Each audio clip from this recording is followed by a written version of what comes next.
There is an attendance list circulating. Could everyone make sure that you sign the list before you go? If you have a mobile phone, could actually do put it onto silent mode or switch it off for the duration of the hearing.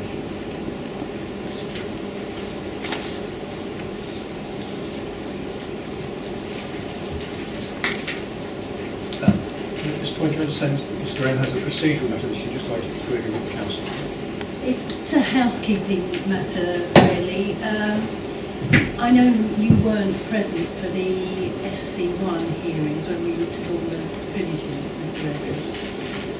But I had noticed that in the council statement they made reference to the Court of Appeal judgment in Richborough Estates and so on. And I offered them the opportunity to update that and made it clear that it was just an opportunity for a factual update. And I was asked by one of the participants if they could have an opportunity to comment on whatever the council said. So I said yes, I would allow a week for that. In the event, we've had one response from Castlefield International. I don't know whether you've had an opportunity to see that.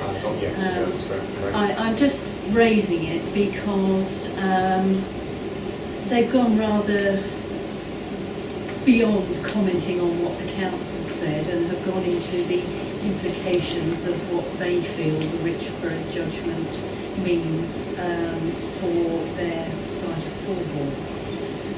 They have a live planning application on that site, as I understand it, which of course is nothing to do with the examination process.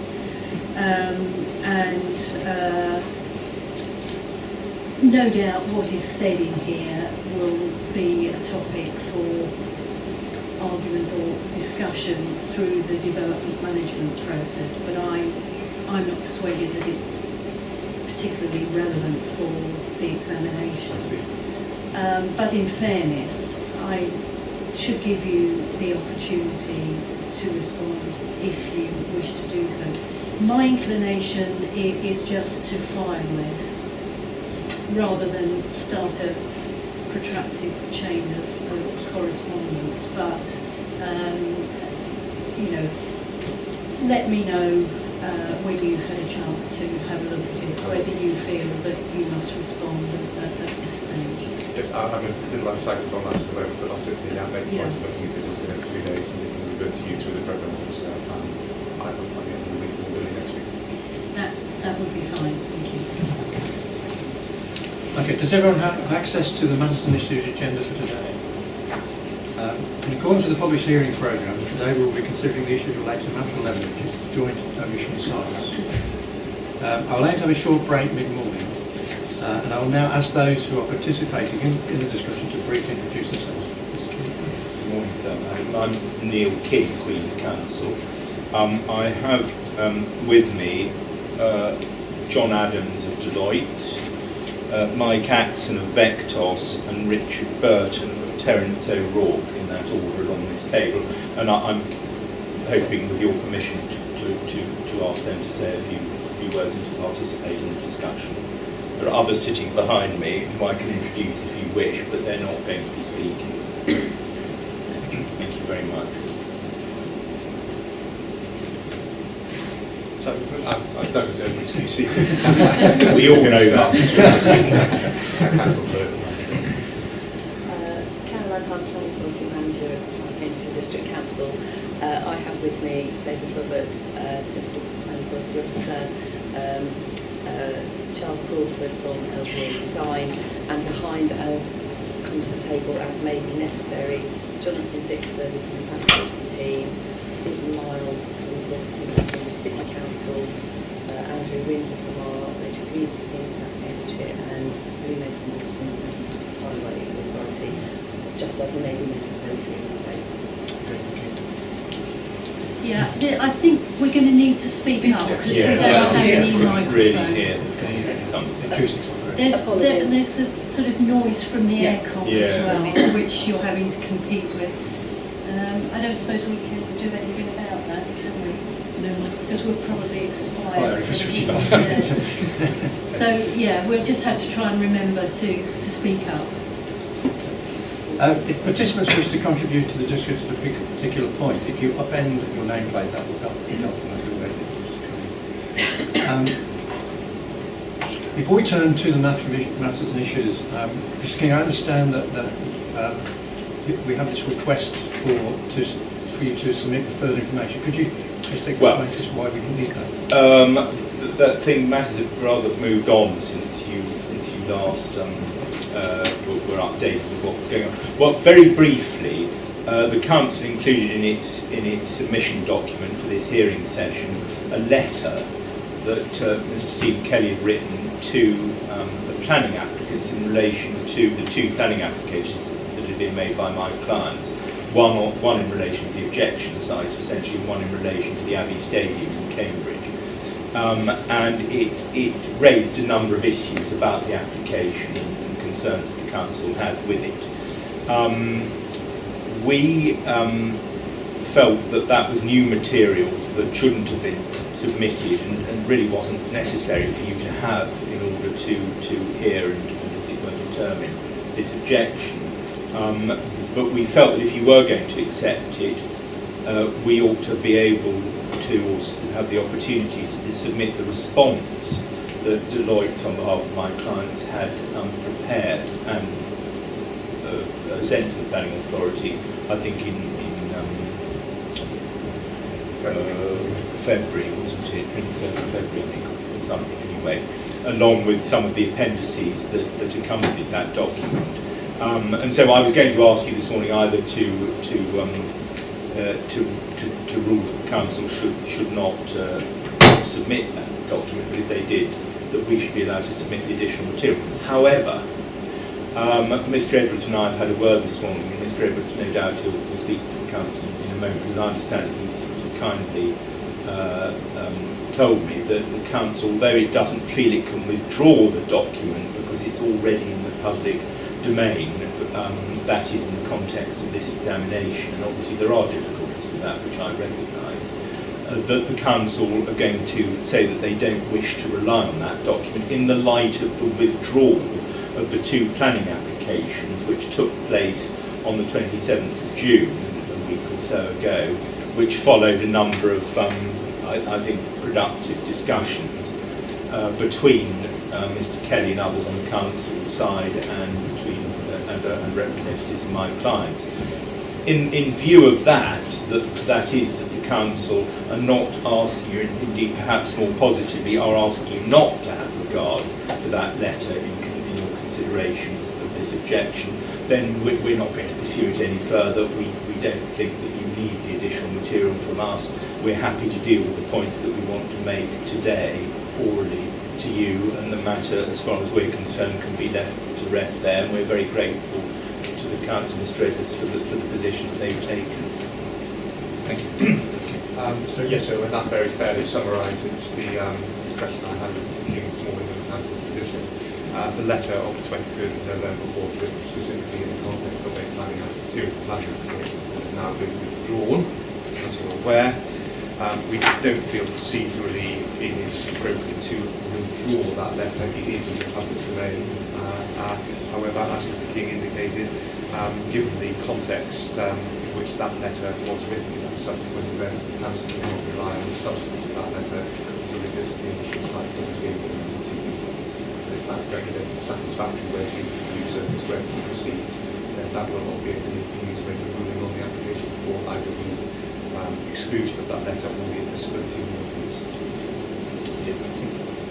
Yeah, I think our view is that the development management process is entirely separate from what we're doing here, and whilst there may be some relevance between the two, in respect of specific applications, it's not something that we would want to get involved in the details of. So, yes, I think we're very happy with the conclusions that you've come to. It seems sensible, yeah, at least. I'm most grateful, and Mr. Edwards kindly said that the council will be writing a letter to that effect. Yes, to confirm their position. Yeah, I mean, if it would help just for the record, you could write a short email to the relevant to this. we would welcome that. Thank you. Okay. Okay, can we therefore move to the agenda? The main issue is the plan and sound without the allocation of this site for development as proposed in the relevant representations, and if so, why? Could I also focus on the inspector's notes, which I think sets the parameters for our discussion this morning? Yes. And I have to say we will police that. I hope so. So do you wish to kick off? Yes, may I? Can I just say what I'm intending to do, and this is obviously subject to your agreement and permission. I have prepared a short 2.5-page written opening, 3-page opening, which I'd like to deliver if you're agreeable to that. Then I was going to ask the gentleman sitting on my right to introduce, as it were, and flesh out a little bit the matters with which they are concerned. And then obviously it's over to the council and to the discussion. And we'll try and obviously keep that moving along pretty quickly. Does that sound as if it might work? You're happy with this? So I'm most grateful. Let me have distributed then my short opening.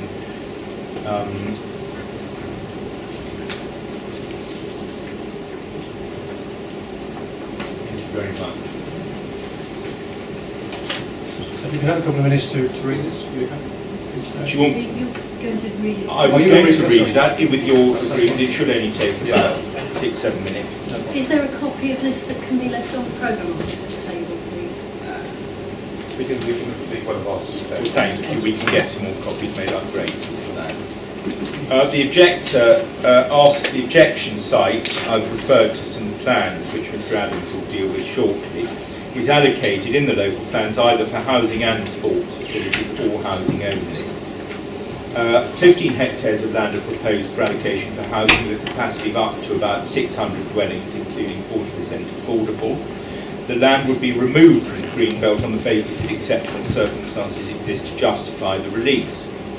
20 hectares of land are proposed for allocation for outdoor sport and recreation, since such activities are encouraged in the green belt with new buildings for sport and recreation capable of being appropriate in it, references obviously to the framework. This land would remain in the green belt.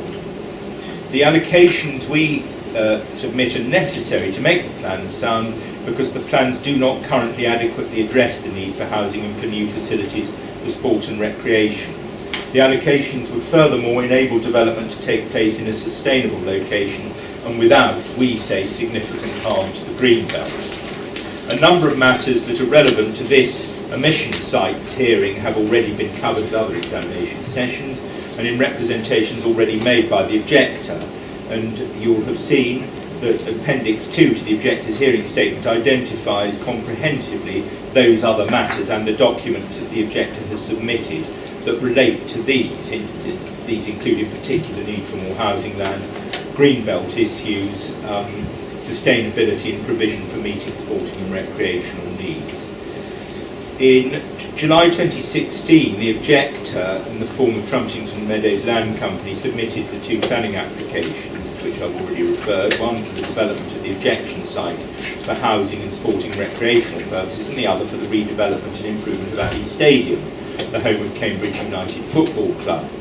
The 2 applications were linked in that the housing at the objection site was promoted on the basis that it constituted enabling development of the Abbey Stadium proposals, and therefore that very special circumstances existed to justify inappropriate development in the Greenbelt. Following discussions between representatives of the councils and the objector, both applications have been withdrawn. The illustrative master plan for the proposed housing and sporting recreational development is in our hearing statement. It remains relevant in that it shows in broad terms, but not in detail, Mr. Adams will speak to that in a moment, how the proposed allocation might be built out. The objection site is in single ownership and there are no physical or legal constraints on the delivery of housing or sporting and recreational facilities within 5 years following adoption of the plans. In terms of the site's suitability for the proposed allocation, first, the design principles already successfully employed in the creation of a new urban edge at Trumpington will be adopted if further housing were to be developed on the objection site. Second, the new sporting and recreational facilities would be located between the edge of the housing and the M11 thereby retaining an open area of greenbelt between the built-up area and the motorway. Third, none of the relevant purposes of including the objection site in the greenbelt would be materially harmed if the allocation were made and the housing land removed from the greenbelt. As previously submitted material demonstrates, the Council's assessment of the significance of this area to the Cambridge Greenbelt and of the impact that development on the objection site would have on the Greenbelt, we consider is seriously flawed. Fourth, the objection site is in a highly sustainable location with public transport connections to the city centre and railway station nearby, and good access to other non-car modes, especially cycling, with the opportunity to improve these. Its development would not be reliant on taking up spare capacity on the road network. The allocation of the objection site is therefore required in order to make the plan sound, because without such an allocation, identified housing and recreational sporting needs wouldn't be met. It would be possible, alternatively, this is option 3, to allocate only the proposed this is option 2, I'm sorry, to allocate only the proposed housing land if you concluded that sporting recreational needs were in fact being adequately met by the plans. A third alternative, if you were satisfied that the site was suitable to meet future housing needs, but that its allocation in the current plans was not necessary, would be we propose to safeguard it for future residential development pending the preparation of the joint local plan, or in order to enable the councils to show a 5-year supply of housing land. And you have the objectors' proposed policy wording for each of the 3 options in Appendix 4 to the hearing statement. Thank you. That concludes my opening. So I'll now invite Mr. Adams to say what he wants to say. And I think, Mr. Adams, you're going to do this with reference to the hearing statement that your firm submitted along with its appendices. Yes, thank you, Mr. King. I'll refer to the statement, and I'll also refer to the Council's statement on M11, and in particular pages 12 and 15. Right, we'll come to that in a bit, won't we? I'd like to start just by introducing the appendices to our statement, which we'll be referring to, and starting with Appendix 1, which is the site context plan. I have got a spare copy of that plan if anybody requires. So the site context plan identifies the emission site, which is to the south of the Trumpington Meadows development area, which is about 2/3 complete in terms of construction and occupation. So the key elements, really working from the south of the M11 and Junction 11, are delineated in light brown is the emission site, and the broken yellow-brown line identifies the boundary between the land that is proposed to be released from the greenbelt and allocated for housing, and the land which would be retained in greenbelt and would be used for open spaces or sports purposes. So the site is a natural extension of Trumpington Meadows, and that is there to be seen in terms of the substantial area of housing which has already been completed and occupied, primary school which is operational, and of course the Trumpington Park and Ride and Waitrose store, all within walking distance of the proposed allocation site. My site red, I don't know about anybody else. brown. So maybe a little bit So of red or brown. relaxing on the people who wear what it is. The area of dark green is the country park, which has already been laid out as part of the Trumpington Meadows Planning Commission. Other things to draw attention to, which we will refer to in relation to the Greenbelt matters and transport matters. From this document, you can see clearly the relationship of the Trumpington Meadows and the omission site to Grantchester. We would not be narrowing the gap between Trumpington Meadows and Grantchester, and Mr. Burton will talk in more detail about that. And you can also see the relationship of the omission site to the historic core and city centre, and we say we have no impact on the relationship of Trumpington to the historic core or the green belt and how it forms a corridor leading right into the heart of the city. And then the only other matter I wanted to draw attention on this context plan is the relationship of the omission site to the major housing and employment growth areas in the Cambridge Southern Fringe.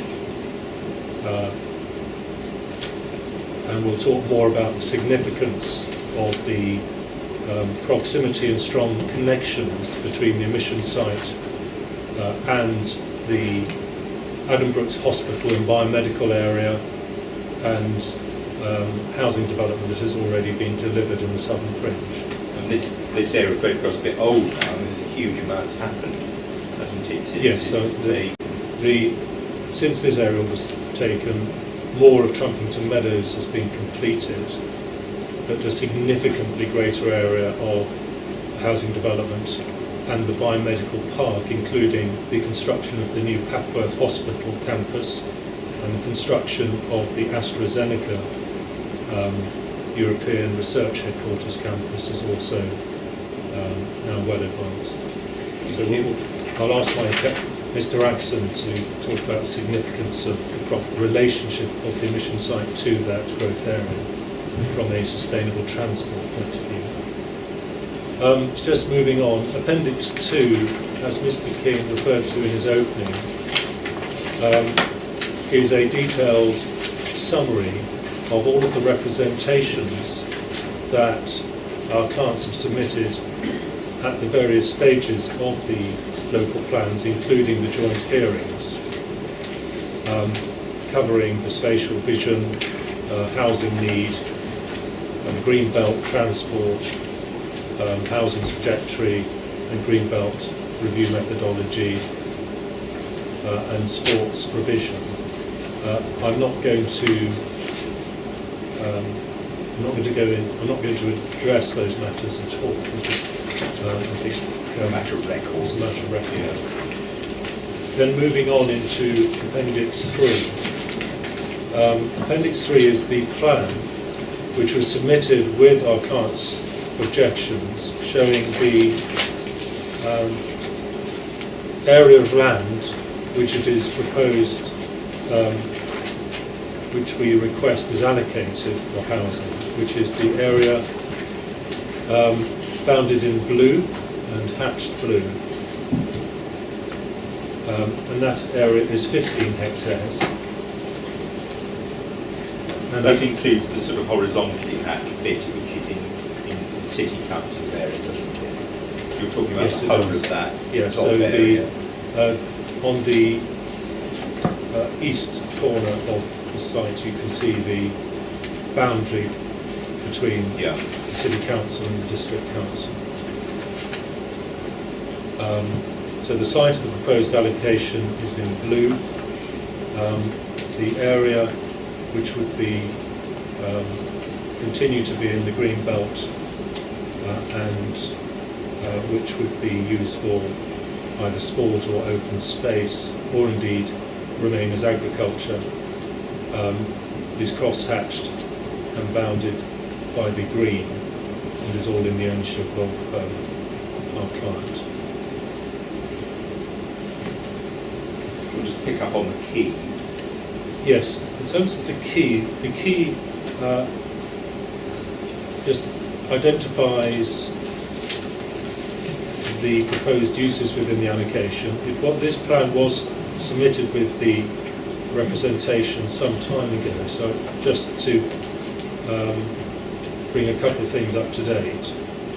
The description of the allocation, land to be removed from Greenbelt in Cambridge City and allocated for a mixed-use development as part of an extension to Trumpington Meadows, comprising residential use, indoor sport and ancillary supporting uses. When this submission was made, we were promoting indoor sport in that area as part of the sporting village. We're no longer proposing a specific indoor sports hall on that land, as that was largely required by Cambridge United Football Club.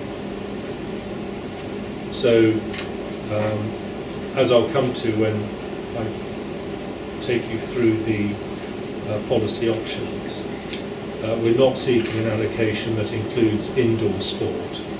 So really those keys should read land to be, I mean, this isn't critical because we've got the policy wording, but land to be removed from Greenbelt in Cambridge City or South Cambs and allocated for residential development is really it, isn't it? It is, yeah. I'd like to move on to Appendix 4 and the proposed policy wording. Can we do 5 first? Yes. Is that, I'd just like to stick with plans and then go back to 4 if that's all right. Yeah. So, Appendix 5 is the illustrative master plan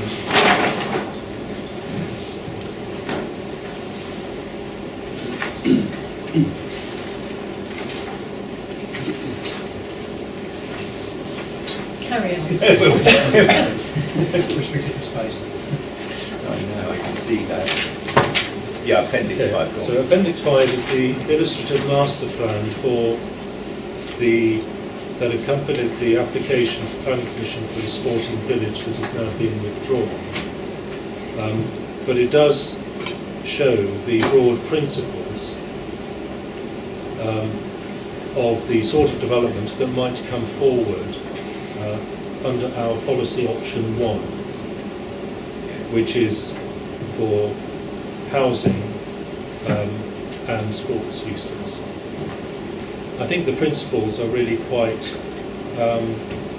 clear.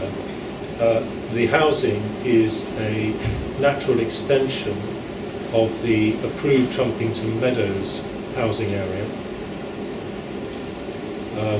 with strong connections through to the park and ride and local shopping facilities beyond. And you can see the opportunity to provide clear connections through to both the park and ride, the primary school and the local shopping facilities, all within walking distance or a very short cycle journey.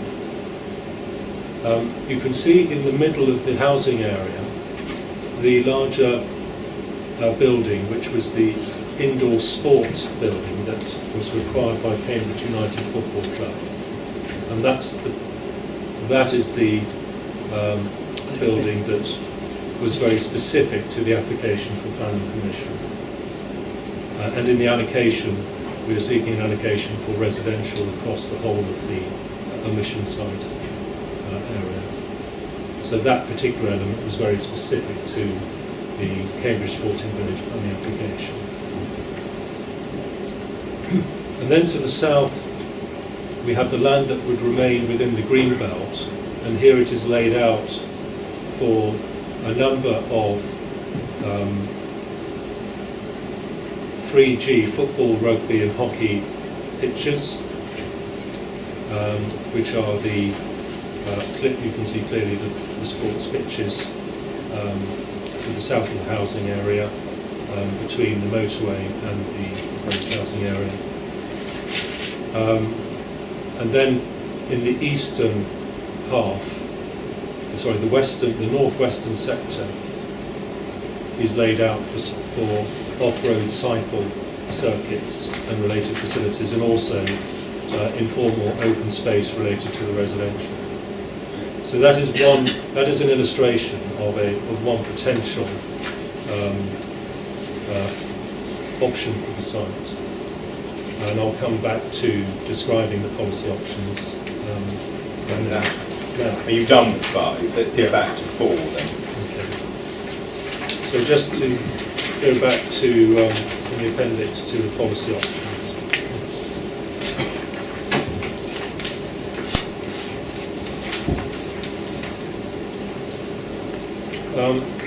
So policy option 1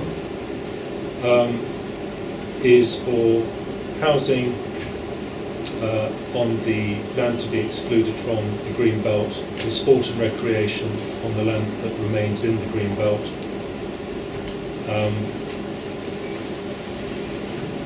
And just to clarify, in our proposed policy here, which I think is probably it's quite simple. First part of the policy, residential development and the provision of new sports and recreation facilities, as shown on the plan in Appendix 3. And we identify a number of criteria which would be applied to the design and operation of the residential area, which I'll briefly run through. The creation of a new high-quality urban and natural edge to the development.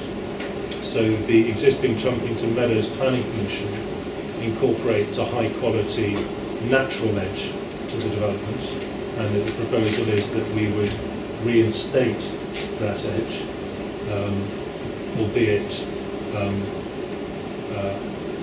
on a different alignment, moving the edge to the south west.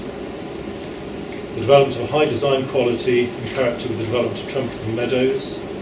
Mr. Burton will refer to the design quality that has been achieved at Trumpington Meadows, and we see the site as being a natural extension of that quality of design in terms of landscape, public realm, and townscape.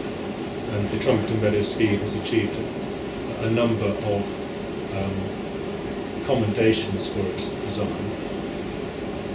The criteria to ensure that any impacts on biodiversity and ecology can be avoided or appropriately mitigated.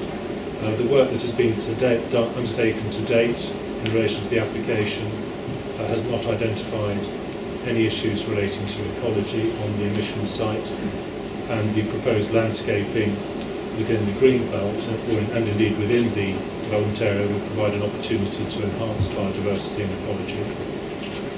Providing good quality pedestrian and cycle connections to Trumpington Meadows and Trumpington Park and Ride. This is a real strength of the emission site, the ability to seamlessly connect it to a park and ride and development area that is already highly sustainable, and Mr. Axon will talk about that.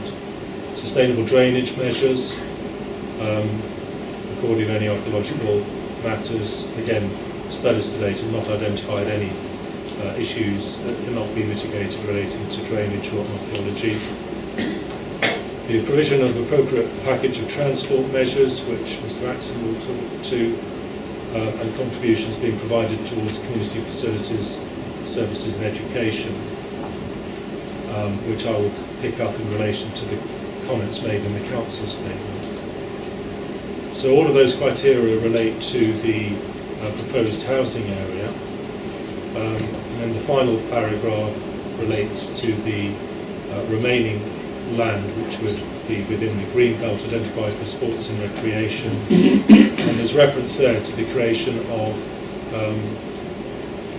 grass pitches and ancillary structures and buildings, for example floodlights and changing facilities, and that is the type of facility linked to sport in the green belt, which we believe is envisaged in policy NH10, which we discussed in an earlier session of the hearing in January of this year. So we haven't made a specific cross-reference to that policy. We don't believe that's necessary. But policy NH10 allows for ancillary buildings linked to linked to sports facilities in the green belt. And clearly, if proposals were brought forward which were more than ancillary, they would fall outside policy NH10. And that's what we have in mind in that policy.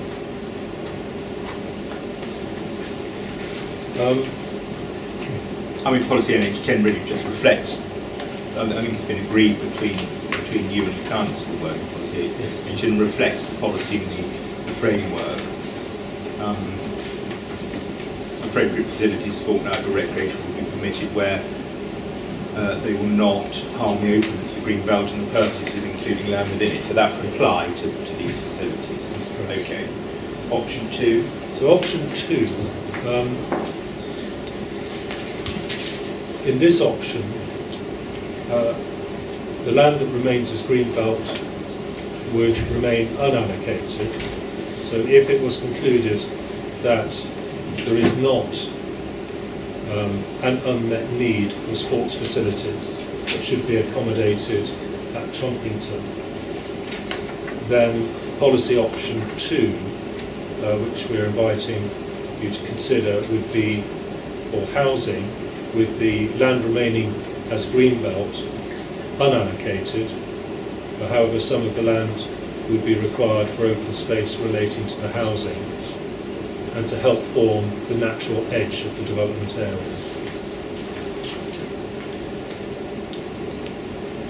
And the criteria guiding the housing design remain the same as in option 1. There's a correction, isn't there, in option 2? Yes, in option 2, in the second line of the policy, it should read, will be permitted, and currently it says residential development land Trumpington will be supported. So supported should be replaced with the word permitted.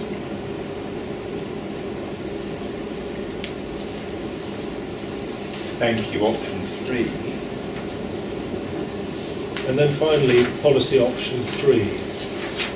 So in the event that it was concluded that further housing land was not required in these local plans, but on the basis that the site is, in our submission, a logical location for future housing in the southern growth area of the city and a highly sustainable location, the land would be released from the green belt and safeguarded so it could be brought forward when need has been identified, which could in future reviews of the local plan.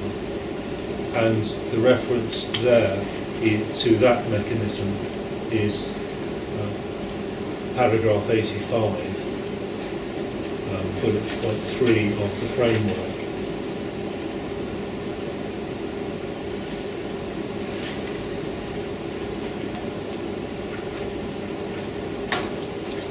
Which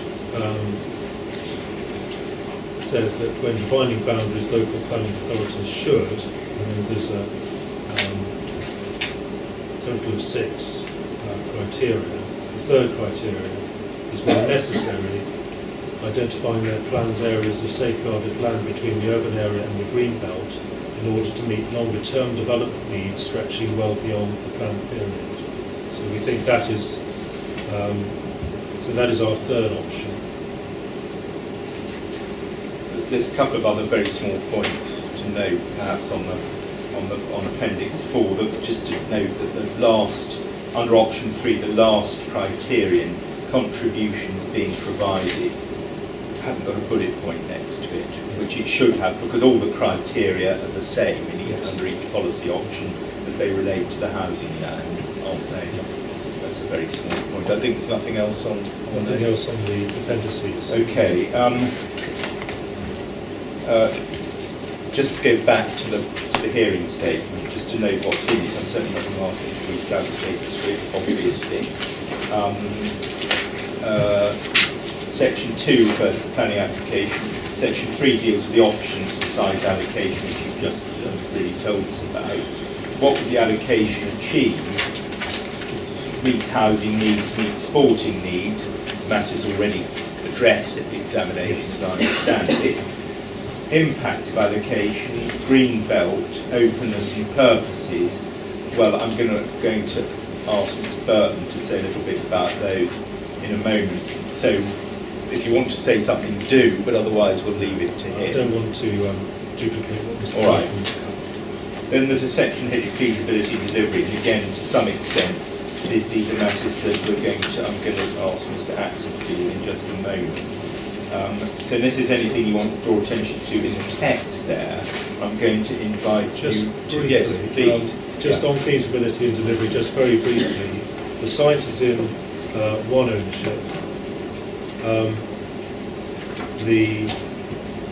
There are no obstacles in our view to its delivery. I'll come on to points that have been raised by the council statement. And it could be delivered, it could make a significant delivery of, we estimate, around 600 houses with around 250 affordable homes within a 5-year period. So this is potentially, this site could make a rapid contribution to meeting housing needs generally and affordable housing needs in particular,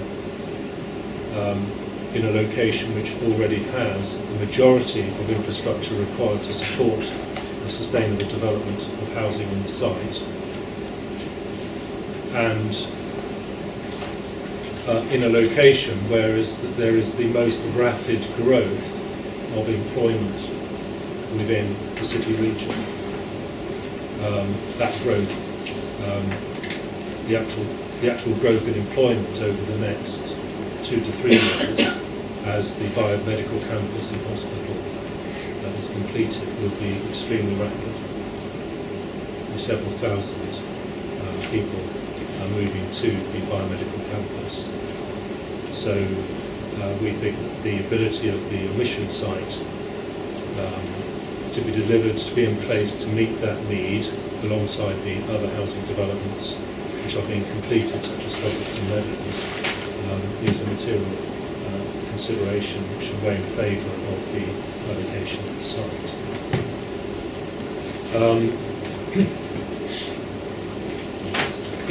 In this section, we have a more detailed plan of the Cambridge Southern Fringe, which might be useful when Mr. Axon talks about the significance of the sustainable transport connections of the omission site, and in particular the point that we've made in paragraph 5.8, which relating to recent survey evidence that a very high proportion of the Trumpington Meadows residents that have already moved in use cycling as their primary means of movement to work. And Mr. Axon will expand on that, as we think that just confirms that this is a logical place to put more housing if it is concluded that more housing needs to be found now, or to plan for future delivery of housing, which would seem to be an inevitable need at some point in